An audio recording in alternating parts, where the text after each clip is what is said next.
Kalala Yahweh, Ba Shuma Mashiach Yavasha, Shema Yashabella Yahweh Alahaya Naba Aka Daba Mashpaka. Shalom, may peace, serenity, and prosperity be multiplied unto you all.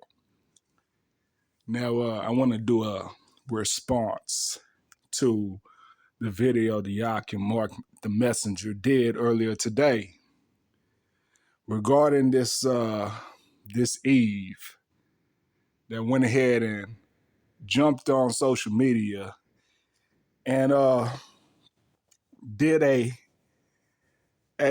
copy, per se, a copy of Doechii. Now, if y'all recall and y'all saw that Doechii video I did, through the spirit, I told you, through the spirit, that more profane women are going to see that segment that Doechii said on that show, stating that straight men were a red flag. Through the spirit, I stated that more profane women are going to see that and latch onto that philosophy and adopt it. So this woman here is doing just that. That originates from her segment on that show stating that straight men were a red flag. So you have this wicked woman here who decides to copy after Doechii and for attention get on social media and make a crazy ass claim like this.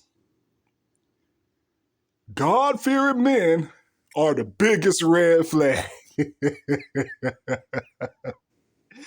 Hey, man. Hey, she ain't hurt nobody's feelings. All right. She probably, hey, if you unlearn, you might be in your feelings about this woman saying that. But listen, everybody who's in the knowledge of the Most High, we not worried about this at all. So this is an additional reaction to the Akim Mark the Messenger's video. So I'm going to let it play, and I'm going to add my commentary along with the scriptures to the matter. Fair use, fair use, fair use. Shout out to Mark the Messenger. Yo, what's up? What's up? Peace and blessings. Peace and blessings, man. Back with our video. A lot of people have been sharing me this clip I'm about to share, you guys. I didn't want to click on it, but like they kind of caught my eye. God-fearing man are the just off that alone, I was like, bro, what am I about to hear? And this proves my point. Before I play the video, I made a video a couple months ago, like a month or two ago. It was at Pot the Balloon show, and there was like some guy who was, pretty much sharing his faith, and he was letting people know that he puts God first. And all the women there, they all popped their balloons. And I pretty much said that women today, modern women, okay, key word, modern women today do not desire a godly man. And, you had some people who agreed in the comments, some people who disagreed. And this video that I'm about to show you guys just proves my point. Proves my point. So let's get it. Let's go. What's the BS here today? Let me chill out. All right, let's go. It's gotta be said, right? Hey, before she starts talking, let me go ahead and read out the scripture that's attached to this response for those who may not be in the know of it, right?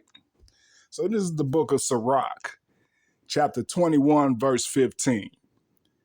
If a skillful man hear a wise word, he will commend it and add unto it. But as soon as one of no understanding heareth it, it displeaseth him, and he casteth it behind his back. So obviously this woman has been cut. She's been cut by the righteousness of the Most High. So with her being cut by the righteousness of the Most High, what better way to cast it behind her back and make a video basically talking down on men who advocate the Most High Yahweh. But let's go ahead and hear what she had to say. A God-fearing man are the worst type of men. They're the worst. Do I think all men who claim to be God-fearing are horrible people? No. But I do believe that it's so many of them that if you told me that, like if I hypothetically were going on a date with a man and he told me he was a God-fearing man, he would never hear from me again. It's so bad and so rampant in my mind, based on what I've experienced and what I've seen in my life, that it would just completely unalive your chances at being with me. And let me make this very clear too. There are some deceivers out there who call themselves man of God to lure in the gullible Eves. So I'm not gonna be biased in this video. I'll let it be known that is true what she's saying. There are some people who like, I don't. Let me know, brothers, in the comments. Do you when you're talking to a girl, right? Do you go up to her and tell you, yeah, I'm a God fearing man?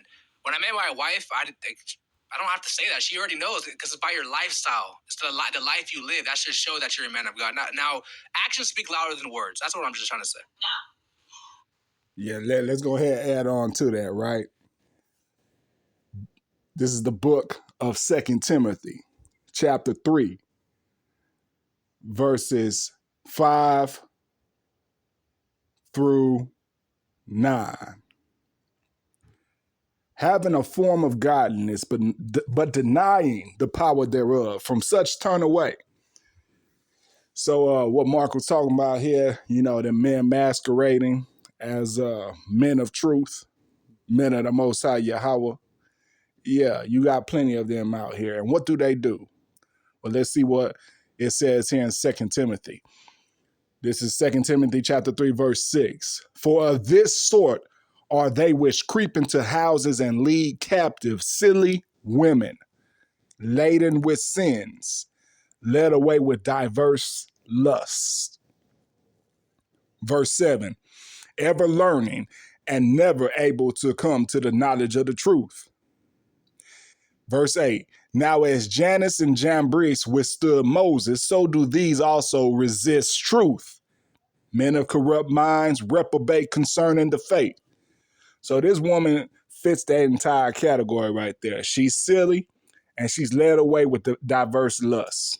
And the women that she's talking about that fall victim to such men that have a form of godliness but deny the power thereof, they are also silly women that are led captive and full of diverse lusts, right? Ever learning and never being able to come to the knowledge of the truth.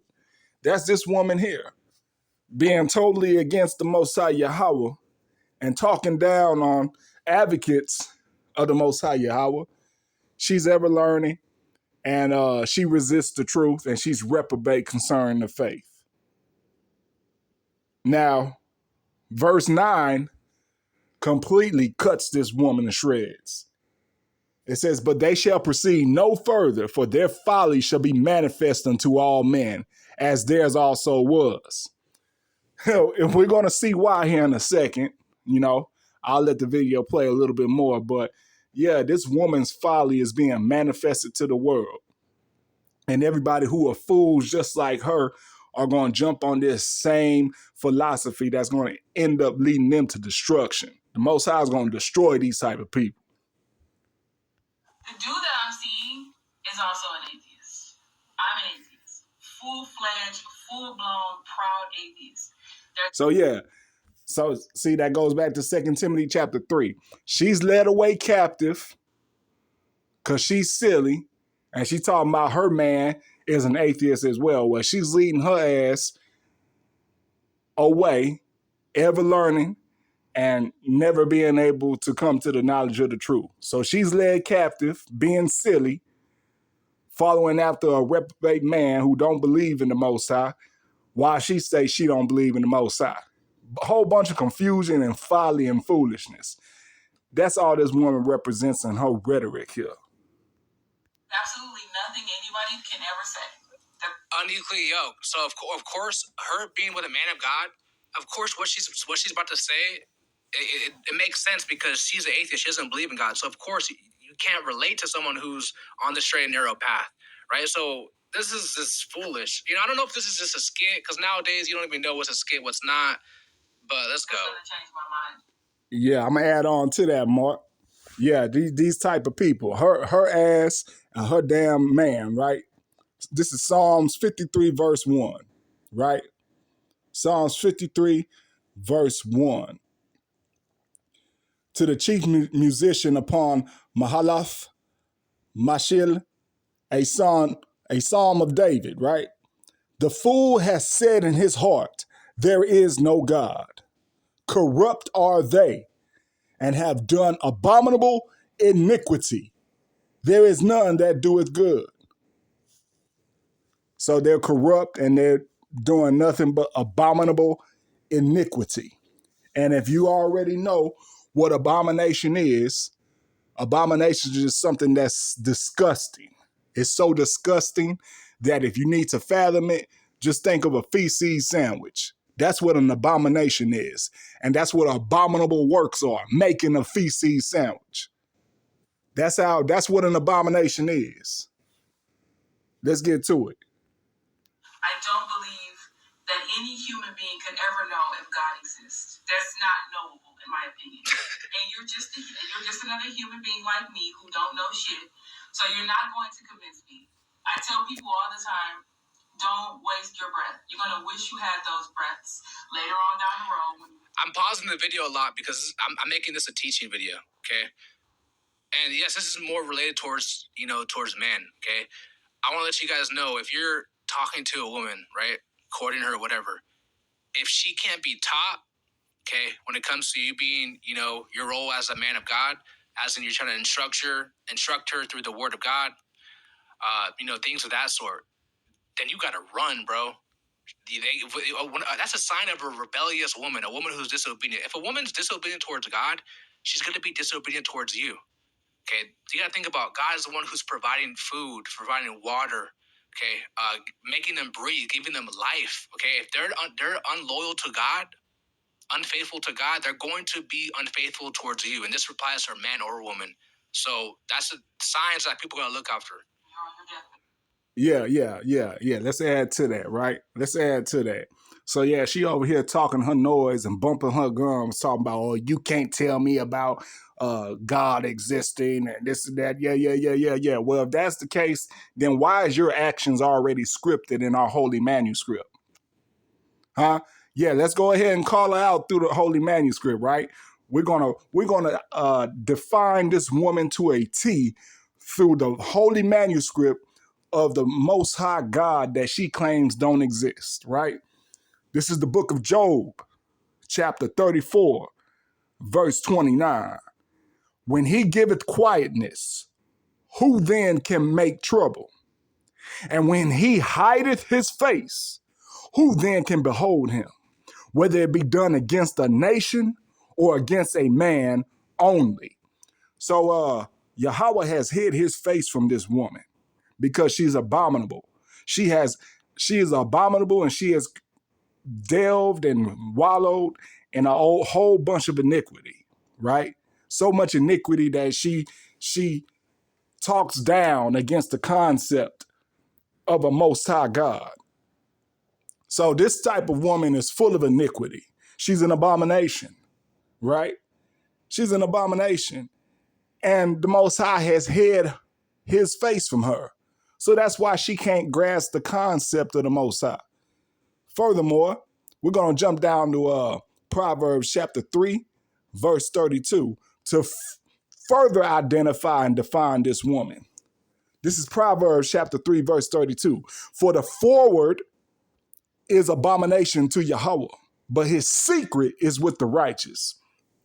So you're going to have proof of the existence of the Most High Yahweh if you're in righteousness. If the Most High is really dealing with you on that level.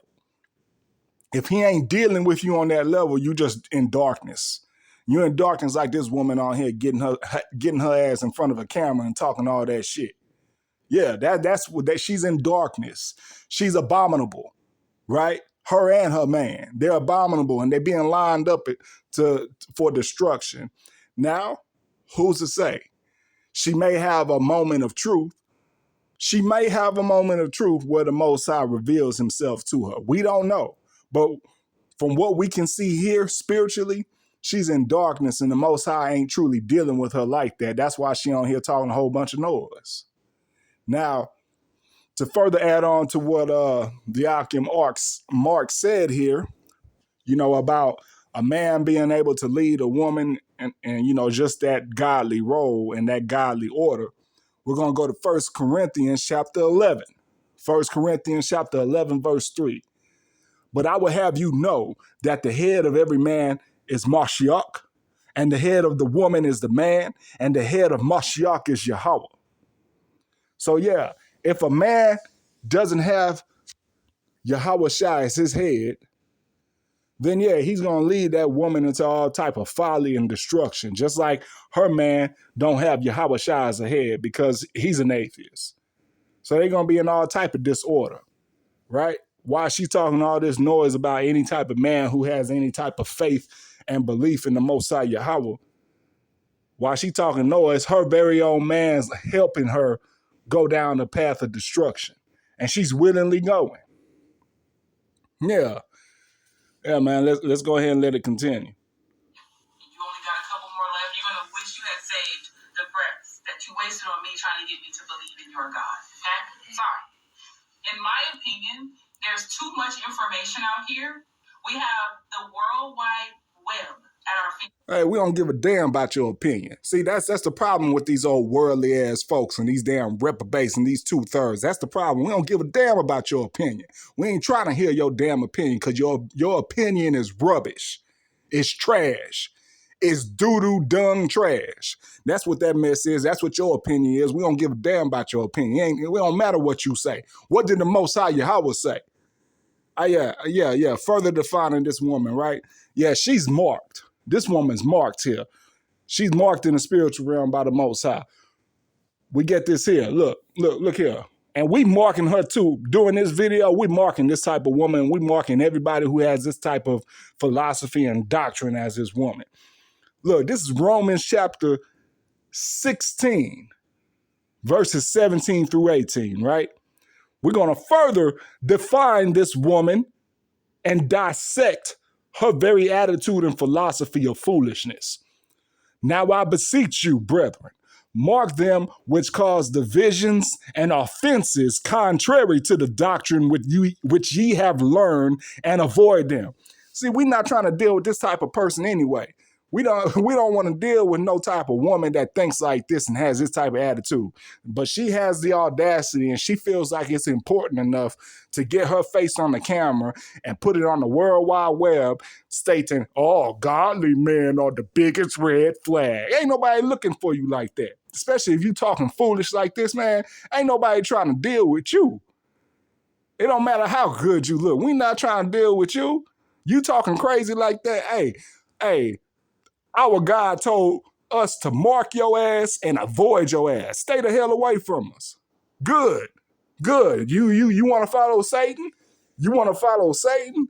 And you want to follow Satan and dishonor the Most High? Yeah, keep your ass over there. Stay with your atheist ass man as y'all get set on the path of destruction. Yeah, for real, man. Look here.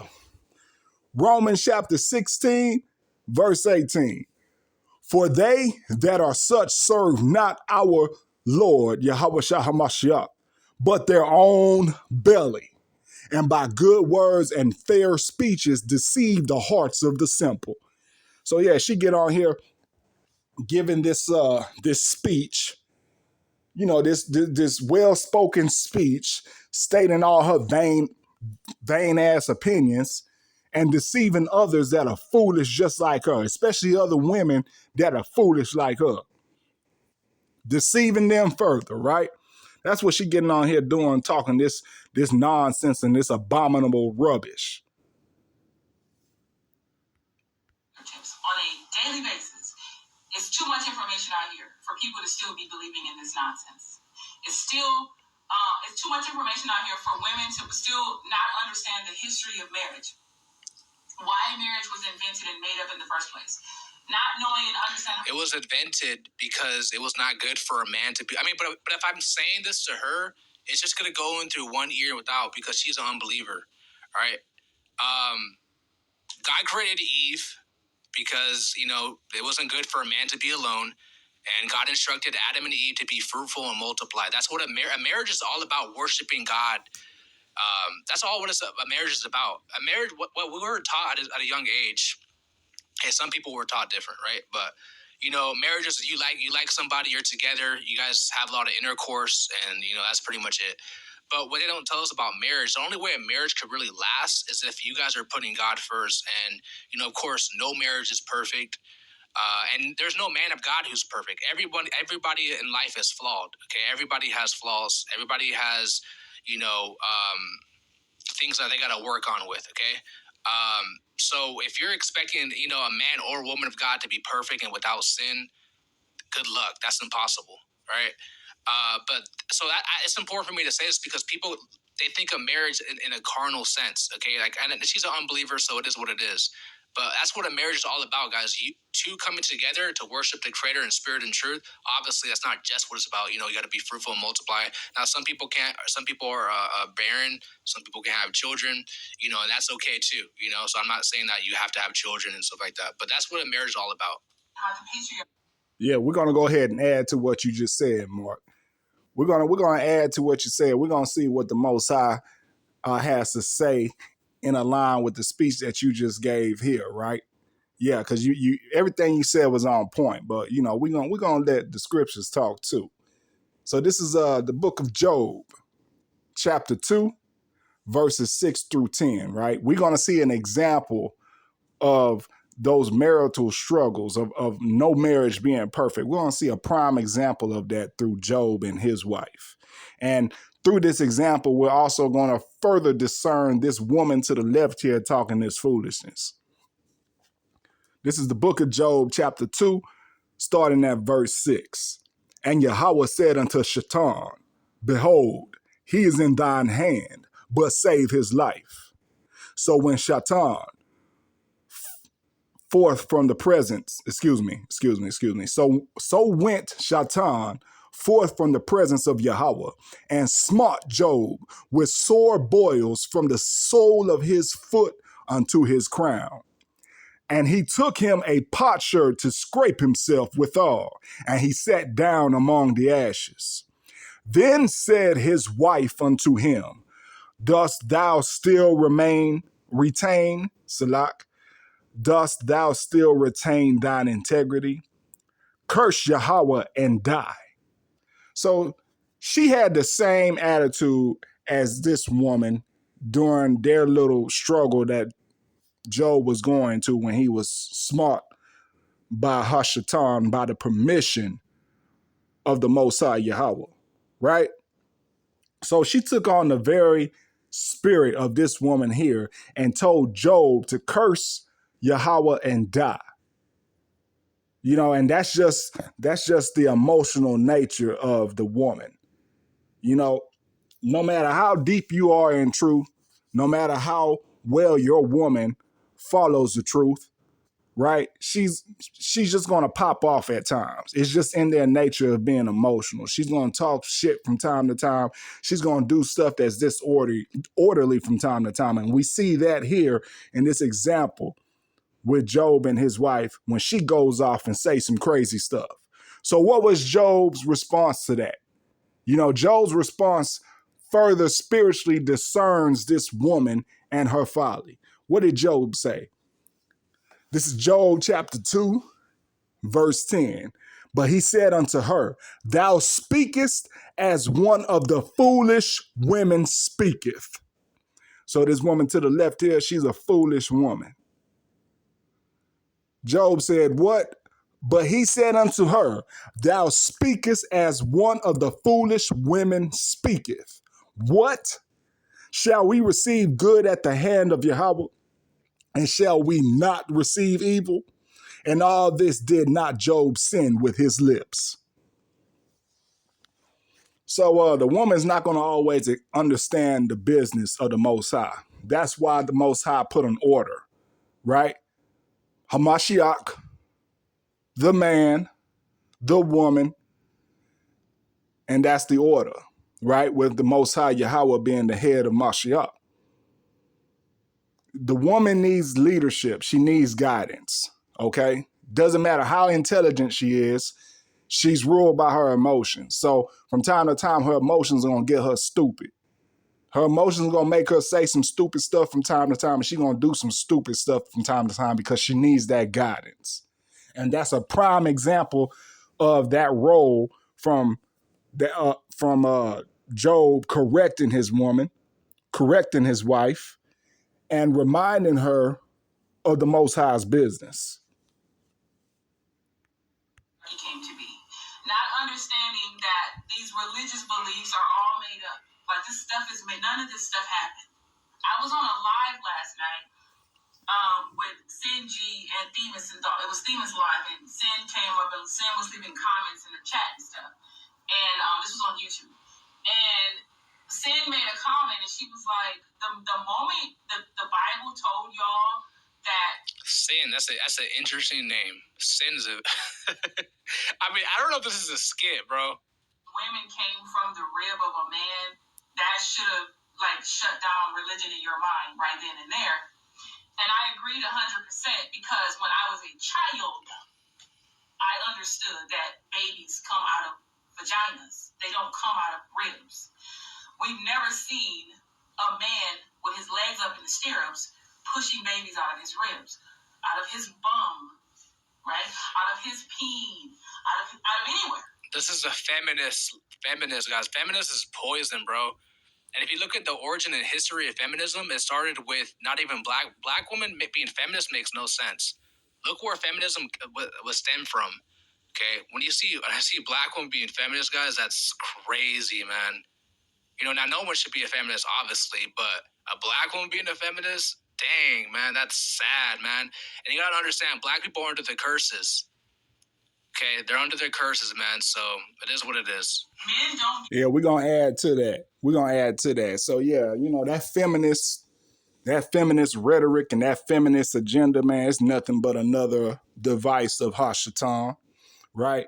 It's nothing but another covenant, right? It's the same covenant that Hashatan made with the woman from the beginning, right? But it's just expressed into the systems of Babylon and this society, right? Yeah, we're going to break it down. We're going to go to the book of Genesis, chapter 3, verses 1 through 6. Now the serpent was more subtle than any beast of the field, which Yahweh Elohim had made. And he said unto the woman, yeah, hath Yahweh said, ye shall not eat of every tree of the garden? And the woman said unto the serpent, we may eat of the fruit of the trees of the garden. But of the fruit of the tree which is in the midst of the garden, Yahweh has said, ye shall not eat of it. Neither shall ye touch it, lest ye die. And the serpent said unto the woman, ye shall not surely die. For Yahweh doth know that in the day ye eat thereof, then your eyes shall be open, and ye shall be as gods, knowing good and evil. So all that feminist crap is nothing but the lust of power that the woman longs for. It's that lust of power that Satan dangles in front of her. And the counterparts of Satan who run this society, they constantly push out that same benefit, dangling it over Eve especially. Continuing on, verse 6.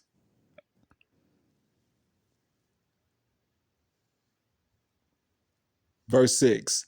And when the woman saw that the tree was good for food, and that it was pleasant to the eyes, and a tree to be desired to make one wise, she took of the fruit thereof and did eat, and gave also unto her husband with her, and he did eat.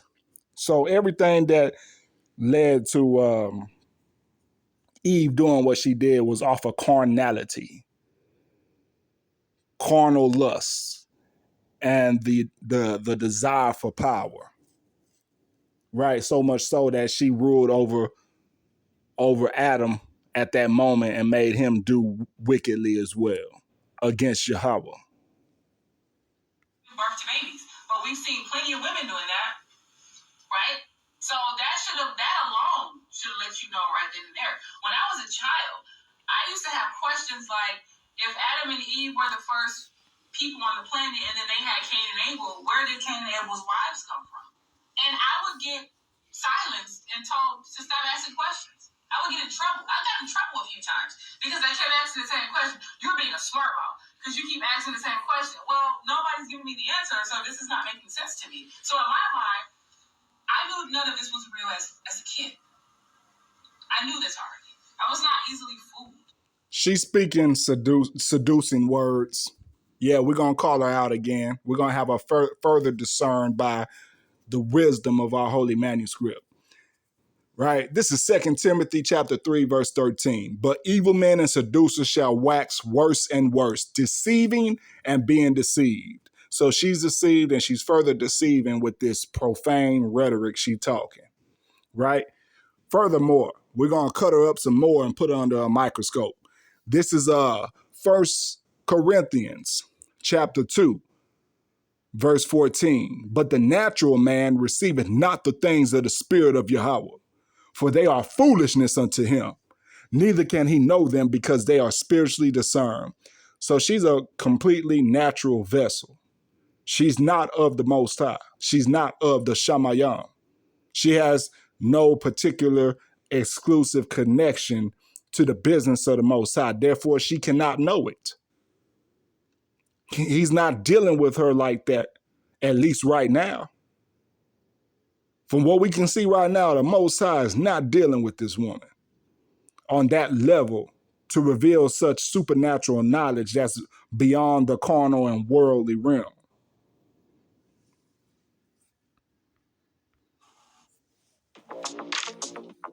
Yeah, we're going to get past this real quick. As a kid, I knew this already. I was not easily fooled. Okay? You're talking to a person who never even believed in Santa Claus. Like, I was too smart of a kid to believe in Santa Claus. Like, I don't know how I knew, but I'm like, Santa Claus isn't real. That sounds stupid. As a child. So I've been a natural-born skeptic my entire life. Okay? But when I talk about God-fearing men being the worst, I've been hit on by so many pastors, deacons, what a priest, if you want to call whatever they're called, ministers. In my lifetime, it's not even funny. Half the time, their wives were 6 feet away. They would be sitting there shooting their shot. Right? We all know about these scandals. Every time we turn around, some pastor is being exposed for pimping his church out of money, wanting to pay for private jets and all. This stuff is so obvious, right? So her experience with a few bad apples, if this is even real, right? So now God's not real because of a few bad apples. I mean, it's just crazy, man. This is crazy, bro. Being found out to be. Hey, we're going to go ahead and cut her up some more. This is Romans, the book of Romans, chapter 9, verse 18 through 23. Therefore hath he mercy on whom he will have mercy, and whom he hardeneth. So basically, he's hardened this woman. This woman has a hard heart toward the knowledge of the Most High. Verse 19, thou wilt say then unto me, why doth he yet find fault? For who hath resisted his will? Verse 20, nay, but O man, who art thou that repliest against Yahweh? Shall the thing formed say to him that formed it, why hast thou made me thus? So she's here questioning the Most High's existence and the Most High's business like a fool. But at the end of the day, we know that the Most High did this to this woman. She thinks it's her own understanding. She thinks it's of her own merit. But no, the Most High has stripped this woman of his wisdom, knowledge, and understanding. So therefore, she gets on camera and she walks around and speaks this type of rhetoric. Why is that?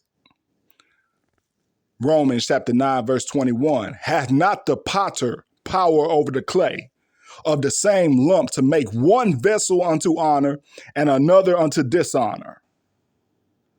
What if Yahweh, willing to show his wrath and to make his power known, endured with much long suffering the vessels of wrath fitted to destruction, and that he might make known the riches of his glory on the vessels of mercy, which he had afore prepared unto glory. So right now, she represents a vessel of dishonor. Who knows? Maybe she may get a revelation. But a lot of times when people are this far gone, in order for them to get on the right track, they have to have a near-death experience before the Most High really deals with them and endows them with his knowledge, wisdom, and understanding to serve him. So she's going to have to go through some type of tragedy for the most part, because that's 9 times out of 10 when such a person has a revelation, they have some type of tragedy that happens, a near-death experience or a life-altering happening that scares all the life out of them. And then they come over to this side. The Most High allows them in to his knowledge, wisdom, and understanding after putting a chastening on them to such extreme measures. Oh, yeah. Yeah. So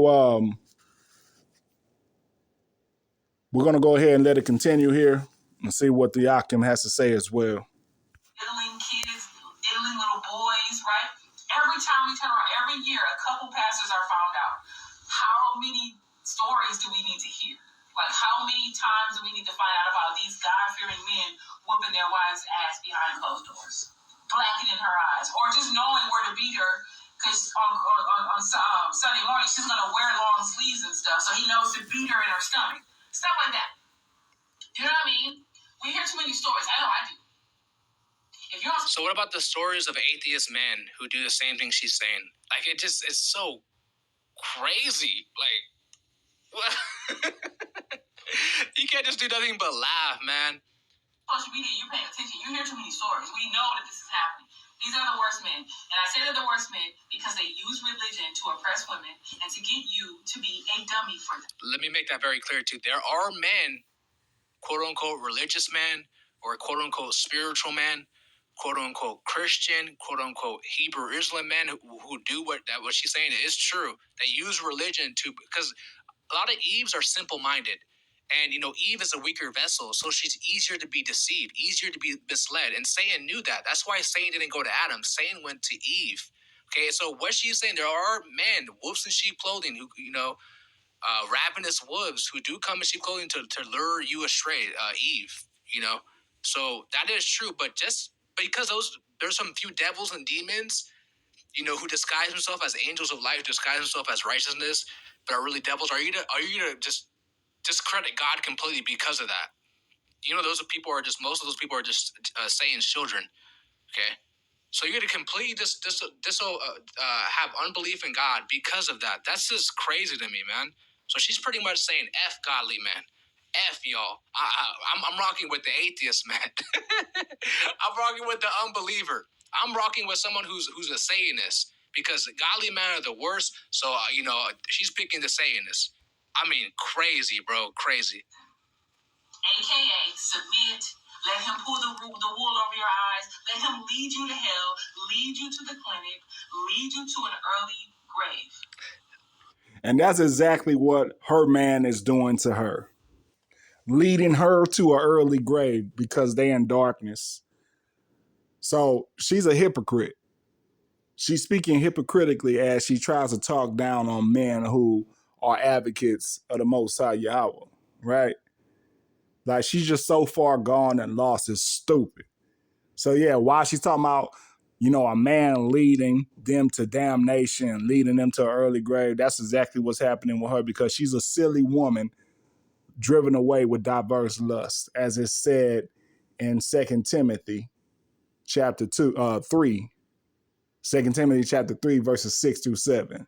For of this sort are they which creep into houses and lead captive silly women laden with sins, led away with diverse lusts, ever learning and never able to come to the knowledge of the truth. That's exactly what that is there. They're the worst. So, if you ever want to ask me what's the number one red flag in a man, there's a lot of number one red flags. I mean, there's a lot of red flags. That doesn't make sense, but there's a lot of top red flags, should I say. My top one is a God-fearing man. If he says that he leaves... Hey, I'm going to go ahead and end it there. Some of y'all probably already seen this video, but I just wanted to add to that because she's just about done. And nobody's trying to hear exactly everything she's saying because she's not making any sense, whatever. But yeah, that concludes this lesson. That concludes this addition to this topic. May peace, serenity, and prosperity be multiplied unto you all. Shalom.